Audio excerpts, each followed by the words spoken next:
social media stuff like, huh?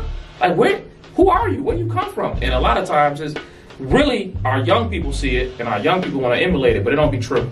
Like, it's just not true. Like, so when I talk about why don't entrepreneurs wear any underwear, it's like, why don't you show people the actual struggles you go through? Like, nobody likes somebody that's perfect, because I can't relate to nobody perfect. I can relate to people that struggle, that have to go through stuff to get to something, right? So I always tell this story, like, about us when we was first doing our products, and we went to Milwaukee. I wasn't working, first of all. Facts. She said facts quick, y'all. I don't know why she said it so quick. I'm just agreeing. Sometimes a black man loses a job. I happen to lose 25. You know how it is, right? I had $20 to my name, and we had a box of products. Put the last 20 in the car, which was enough to get to Milwaukee with all of our products, and we was either gonna hustle and sell all of our products off, or we was gonna be homeless and stuck in Milwaukee, not knowing nobody. So we had two options. Right? So success attracts success.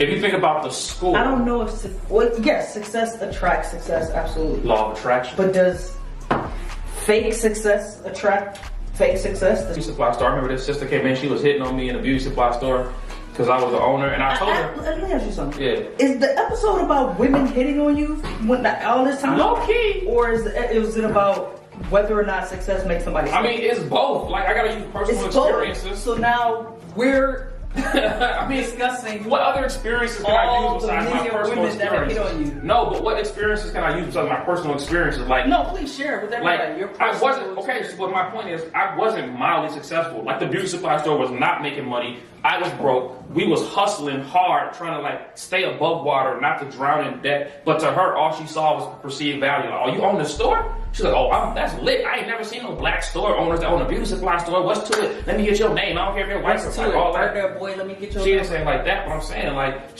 her perception was that I was highly successful because I was owning a beauty supply store. Mm-hmm. She didn't even realize, how could I be highly successful owning a beauty supply store and working in it at the same time? Mm-hmm. I don't have the money to pay employees because it ain't what you think it is. Mm-hmm. Success wasn't there yet. Mm-hmm. That's all I'm saying.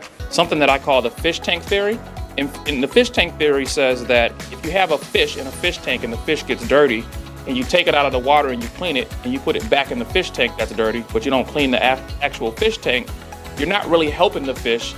It's good that you clean the individual fish, but the environment is more important than the actual fish itself. So in our community, there's a lot of good parents, there's a lot of good programs and institutions, but if we're not focused on cleaning the whole, we're not focused on cleaning the entire environment, we're only focused on the individual fish, well, it's good and you can do everything right for your child, but if the next child isn't done something right for them, then we still suffer a problem. And this came to a crux for us when we had a friend whose son was murdered in a quadruple homicide.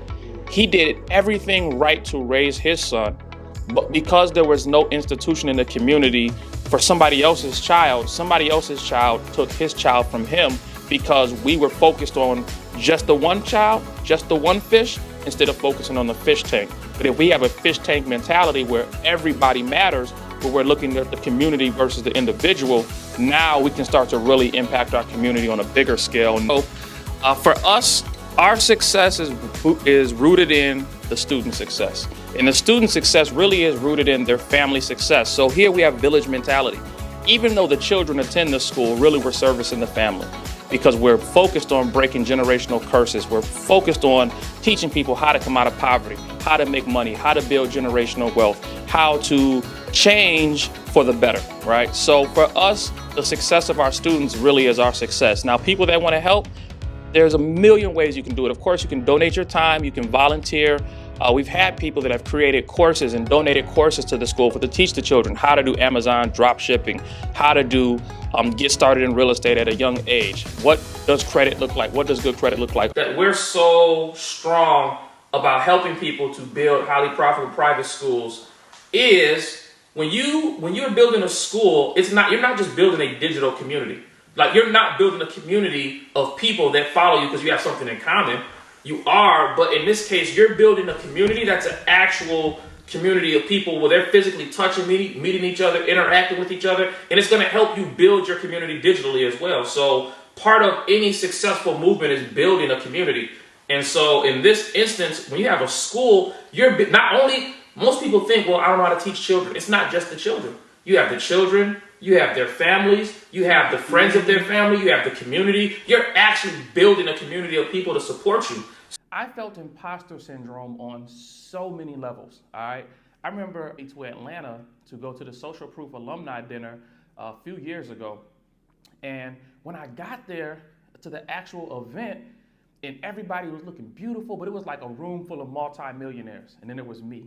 And I felt so inadequate. I felt like I didn't belong in that room because I was like, all I have is this little old me and I'm trying to build this school. For me, I did that. Marquell came. I got the cosign from now A. Donahue Baker, Marquell Russell. I met Antonio T. Smith Jr. And I was like, yo, I'm meeting these people that are high-level, successful entrepreneurs. Now, here's the mistake that a lot of people make. A lot of people feel like, yo, if I link up with these people that are these multimillionaires with all this success, billion-dollar companies and all that, like, the wrong thing to do is to go to these people and be like, yo, can you send me $1 million? Nobody's giving you $1 million, fam. That's not how leveraging relationships work. And you'll stay in imposter syndrome forever if you work to get to a point to come beg for something. No, you got to create your own table. So for me, in my journey of building Kikifer's Entrepreneurial Academy, I learned that I was building something of value, but I didn't understand the value of what I was building, which is why I suffer from imposter syndrome. All right. Now, as the school continued to grow and progress, as I grew as an entrepreneur, I started feeling more confident in certain areas. And I was like, man, you know, but I was still struggling. Like, people don't know. Like, I had the beauty supply store, I had Kikifer's Academy, and I'm still struggling. Like, I'm on Link. Like, we don't have a car. You know what I'm saying? Like, I'm struggling. Like, we had my car ended up being in an accident, and so I ended up driving a car that was donated to my school from a parent to pay for tuition that was a straight hoopty. Driving this thing around, but at the same time, yo, that's CEO Brother Henry. I started getting into coaching. I'm working with clients. My clients making more money than me. It's crazy. Heavy imposter syndrome, right? Because I'm getting this information and I'm understanding how to apply it, but it hasn't fully worked for me yet, right? When I got to the point where I started making real money, I started feeling it, but the money itself did not cure the imposter syndrome. Do you hear what I'm telling you? Making money in and of itself is not the thing that makes you what you're trying to be. It's a level of growth within yourself, of personal development, of taking your belief in yourself to the level of something. I'm not self-made. There's 1 million people that poured into me to make me the version of myself that I am today. My brother Yakoya believed in me from the time I was in 8th grade till now. At my lowest point, he was there for every eviction. He's seen it, the repossessions, me being arrested for driving on a suspended license, being on Link, having my lights cut out, having like just all my lows. But at the same time, he's also the minister that married me and my wife. At the same time, me and Yakoya just was in Jamaica a couple months back when his son Deontay got married. Like, we're real family, you know what I'm saying? So the highs and the lows, and having that support system helps you get through a lot of things. Last 5 years, I've been looking for somebody who had the ability to take what we were building, quantify it, multiply it, scale it, and take it to the next level. And from that meeting now, I can't even tell you how many people it is. Dozens and dozens of multimillionaires, highly successful people, founders, CEOs, people who are doing amazing things in life, people who are building amazing legacies, people who are inspiring the world to change. All these people were attracted to the school, like, let's build this thing out. Let's make this thing the institution that's the base for changing the negative things in our community. Let's rewrite the narrative. And I'm telling you, something clicked in this process to me where I was like, yo, you know what? Everything ain't how it seems. Some people that say there's something, they're not. Some people say they got your back and don't, and some people you never know that they got your back. So these people that in my eyes at one point in time, like, these people were great, and you come to find out these people were scamming, and it's like, wait a second. I'm really helping people. I really got results. I'm really impacting children's lives. I'm really changing families' lives. I'm really helping people get money. I got real receipts. And that's when it clicked to me. Them imposter syndrome days over. I'm him. Not in an arrogant way, but you got to put some spec on my name when you talk to me now. It's Big Hen.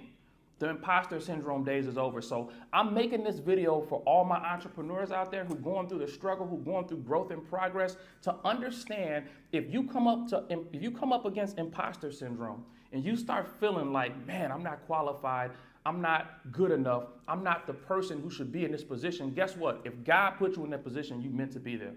Like, for me, overcoming imposter syndrome to this point is a huge thing for me, because now I'm starting to see myself as others see me. And most importantly, I'm striving to see myself how God sees me.